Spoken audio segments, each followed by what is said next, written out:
vamos falar ainda da Câmara dos Deputados, do que também está sendo discutido junto à oposição, pendente ainda o pedido do PL, do partido de Jair Bolsonaro, para trancar o processo contra a deputada Carla Zambelli, lá na Câmara, ainda sem um destino certo, depois que a parlamentar teve a condenação chancelada pelo Supremo Tribunal Federal. A representação foi apresentada no dia 29 de abril, mas ainda depende de um despacho pelo presidente da Câmara, Hugo Mota, à Comissão de Constituição e Justiça. Hugo disse à CNN que vai decidir sobre o caso ainda nesta semana. A oposição quer voltar a tratar ainda hoje, até amanhã, em particular com Hugo Mota, sobre esse caso específico. A deputada já havia dito que recebeu o sinal verde da Câmara para atender ao pedido do PL, mas não tem garantias. Na cúpula da Câmara Federal, ali na mesa diretora, o sentimento é de que o pedido em favor da Zambelli divide e muito opiniões em plenário. Há um receio de que a imagem da casa seja impactada pelo perfil belicoso da deputada com esse histórico de enfrentamento com o Supremo Tribunal Federal. Na avaliação desses deputados, seria mais fácil, por exemplo, emplacar um outro recado ao Supremo Tribunal Federal, diante da rejeição sobre a decisão em relação a Alexandre Ramagem, com um deputado mais ameno, com melhor trânsito ali em plenário, que é o deputado Juscelino Filho, ex-ministro das Comunicações, denunciado pela PGR pelo uso irregular das emendas parlamentares. O caso ainda não foi julgado pelo Supremo, por isso o União Brasil ainda avalia entrar com um pedido de trancamento desse processo. A defesa da Carla Zambelli deverá apresentar os embargos de declaração ao Supremo Tribunal Federal aí nos próximos dias, que é um recurso que pode esclarecer pontos da decisão, mas não tem impacto no resultado final, ou seja, reverter a condenação.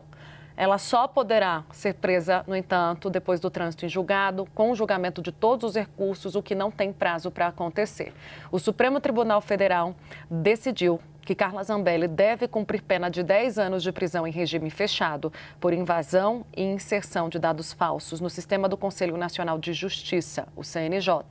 incluindo um mandado de prisão forjado contra o ministro Alexandre de Moraes, relator do caso.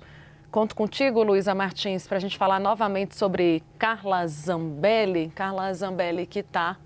aí preocupada porque houve a perda automática determinada pelo Supremo Tribunal Federal do seu mandato de parlamentar. Fica ela nas mãos, portanto, de uma decisão do presidente da casa, Hugo Mota, mas o clima não está muito bom entre o presidente e a oposição, que trouxe ontem outras demandas. CPI do INSS, que ele já disse que é concernado com Davi Alcolumbre, que não vai abrir a CPI na Câmara dos Deputados, e o PL da anistia, que voltou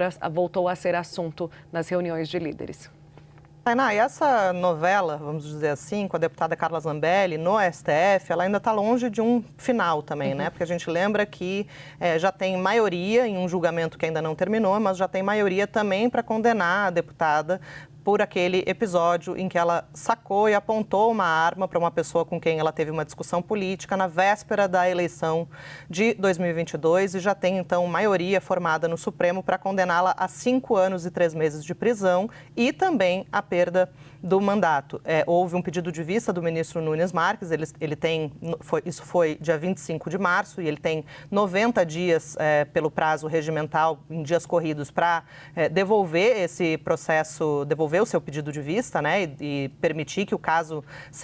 tenha o seu julgamento retomado, mas, de qualquer maneira, é mais um revés que Carla Zambelli deve sofrer ali no Supremo Tribunal Federal, no sentido de ter mais uma condenação, vão acumular, né, os anos de prisão que ela terá que cumprir e também haverá essa nova decisão, né, reforçando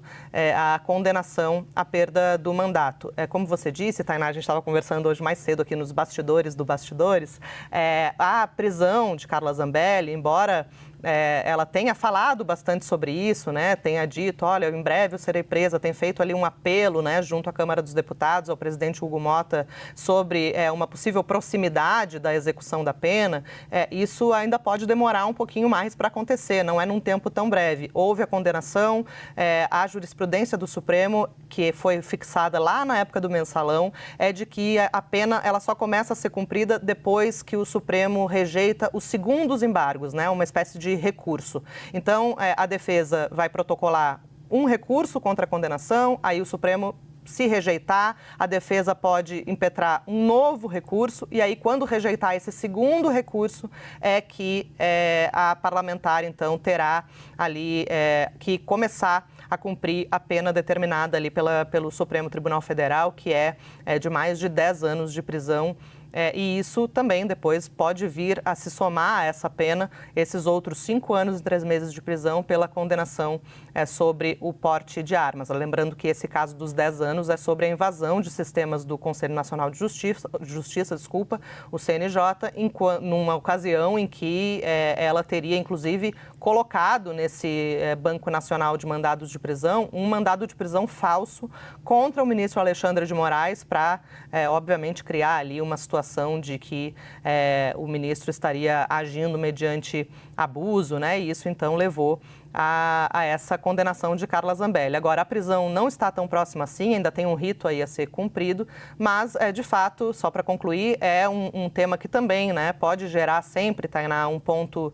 de embate ali entre o Legislativo e o Supremo Tribunal Federal diante da discussão sobre a quem cabe a palavra final da perda do mandato. Se é algo que o Supremo decidiu e a Câmara só cabe cumprir essa decisão, ou se a palavra final, de fato, é do Congresso, como defendem naturalmente os parlamentares. Vamos ter que acompanhar aí os desdobramentos.